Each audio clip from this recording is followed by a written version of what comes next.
This is insane. News and reports are flying fast that the Warriors are targeting Brook Lopez of the Milwaukee Bucks. Yes, the 37-year-old Brook Lopez is apparently the top target for Mike Dunleavy Jr. and Joe Lacob in this offseason. Are the Warriors crazy for targeting Brook as their top priority, or is this a chess move to entice Giannis? We're going to break this all down. First, I need you to hit subscribe. I'm Arthur Ballesteros. This is Warriors Digest. We bring you daily videos breaking down everything going on with the Warriors. In today's video, we're going to analyze all these reports around Brook Lopez, and I'll analyze his fit and the impact he'll have on the team going forward. So hit subscribe if you want to stay in the loop. We are less than 24 hours from the Warriors in that defeat in Game 5, and the news and reports are flying like crazy all day here. This is the headline that just dropped, that the Bucks star could make his way to the Warriors this offseason, according to a report. Also, this headline as well. This is from Basket News. I've never heard of Basket News, but I'll tell you this report is credible. They're taking this from Bobby Marks of ESPN. We're going to break this down in just a second, and I'll tell you how this ties into Giannis, because it's really interesting. But Golden State Warriors reportedly targeting Bucks center this offseason. So this all stemmed from Bobby Marks, who gave an interview earlier today on ESPN. Bobby Marks does a great job covering the NBA for ESPN. He did an in-depth look at the Warriors and what they need to do to rebuild here that just came out on ESPN a couple of days ago. He's very familiar with the team, very connected, decades-long insider. He's saying that he thinks the one name to keep an eye on regarding the center position for the Warriors is Brook Lopez. He goes on to expand those comments, and he says, you know, the one name to look at is Brook Lopez. He's a Stanford grad. He makes his home in Fresno, California, which is about 4 hours away from San Francisco. It is the armpit of California. I will tell you, it is a dirty place. I can't believe that Brook Lopez lives there, but, you know, shout out to you if you live in Fresno. I'm sorry, that was probably kind of rude, but we're going to keep rolling here. Brook Lopez lives a few hours away from San Francisco. And what is the number on a Brook Lopez type contract if you can get him on a one-year flyer here to patch up that center position? The center market is thin. If you look at Indiana Pacers center Miles Turner, you're probably not going to be able to afford him. So the next best guy out there is Brook Lopez. A lot of people are familiar with Brook Lopez, especially here in the Bay Area with him being the Stanford grad. But how does he fit into the Warriors' style? The scouting report on Brook right now, as it stands, at 37 years old, this is still a former Defensive Player of the Year, and this is a true 7-footer who can hit the three. We're going to break down his numbers in just a sec, but one of the most amazing evolutions in the modern NBA is a 7-footer who can shoot from way behind the three-point line, kind of like Julius Randle was doing yesterday, hitting those 30-foot threes in his Skechers. I know he's not a 7-footer, but close. Anyway, I digress. He adapted his game from mid-range to three, one of the best shot blockers and post defenders in the league, ideal big man in the modern NBA. Great footwork in the paint. He's overcome serious injuries during his career. A surprisingly bad rebounder for his size. Sounds like somebody else I know who's already on the Warriors, Quinten Post. And I'm going to break down how Quinten Post compares to Robin Lopez. You're not going to believe the numbers and the facts here, but complements high usage slashers well with his shooting. Okay, great. Interesting scouting report. Sounds like a lot of things check a lot of boxes for the Warriors. Their motion offense for what we know Steve Kerr likes to run here. I did an analysis on his offensive role. Is he actually the versatile big that people talk about?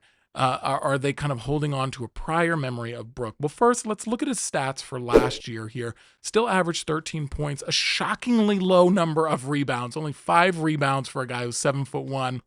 But this has been the MO on him his entire career. He's usually lurking out more around the three-point line, trying to draw his defender out there. So he's not big on crashing the boards, especially on offense.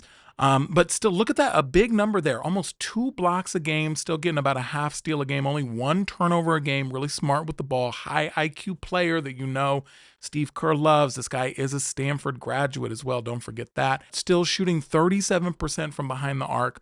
48% of his shots are all threes, and he shoots 58% on his corner threes. Wild numbers. I mean, this fool is still cooking at 37.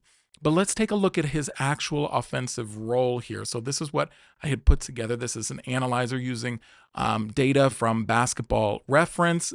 So this kind of breaks down what his role is over the past few years here. His age 36 year in 2024, 2025.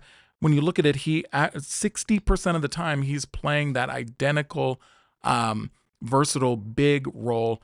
Only about, what is that, 20% of the time is he a post scorer, and a little bit less than that, about 15% of the time, he can be your roll and cut big. So very interesting. This goes a little bit more in depth here, and it kind of shows you the breakdown. Also here, how does Brook Lopez compare to what we already have here in a similar player? You could argue that Quinten Post is basically a young Brook Lopez if Brook Lopez didn't start his career, just hitting mid-range jumpers. But Quinten Post is a 7-footer who's a poor rebounder, who can hit a high number of threes, who loves that corner three.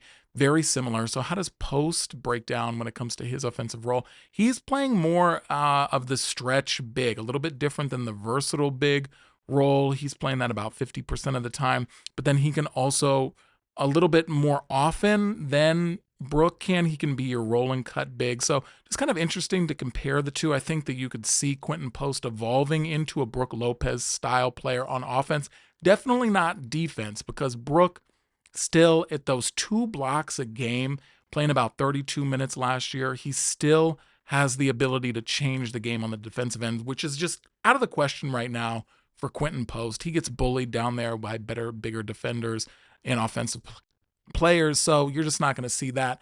Huge upside here already. I'm loving this. If we're talking about a 1-year deal for Brook Lopez, so, he just came off of, let's look at his salary over the past couple of years. So he just came off of a $48 million deal, 2-year deal with the Bucks.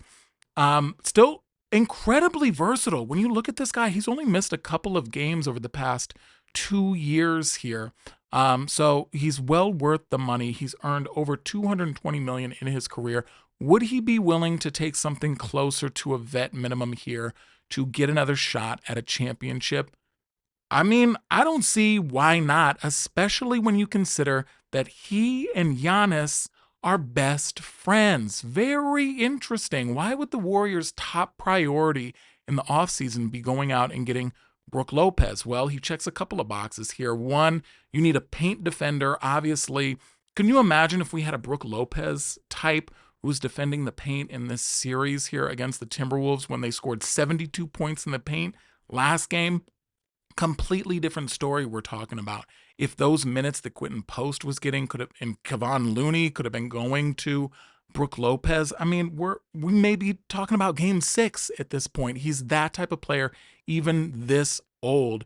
And if he can draw Giannis, I think that the Warriors and Joe Lacob, the master plan here is to make San Francisco as enticing as possible to Giannis. And what better way than to get his best friend? They've gone on record multiple times talking about how close their connection is. What better way to get Giannis over here and to make the situation more comfortable?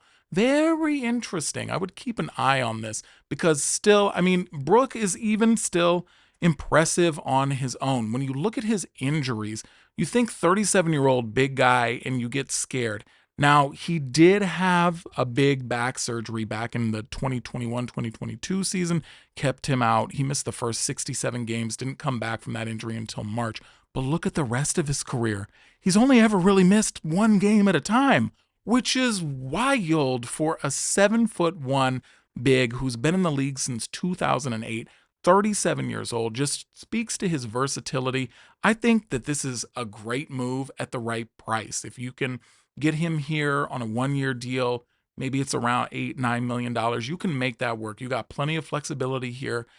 With those smaller moves in the cap, it's going to be way crazy and wild to envision the Warriors absorbing a $54 million Giannis contract, but a move like this is a lot more doable. It only takes a little bit of shaving of some contracts to get down below the cap enough to be able to afford somebody like this. I'm all for it. You tell me what you think down in the comments. Brook Lopez, is he a good fit with the Warriors? Does he solve the problems? Are you still sad from last night? Because I'm looking at all this and I'm getting excited and hopeful for next year, because I know these guys are coming back with a chip on their shoulder. Steph is pissed. You listen to those exit interviews. Jimmy is pissed. I think that we are lining up for what is going to be a monumental 25-26 season. Get excited. I'm excited. Brook Lopez didn't excite me at first. I started looking deeper into this and I'm like, this is perfect. So you tell me what you think. Until then, I'll talk to you later. Peace.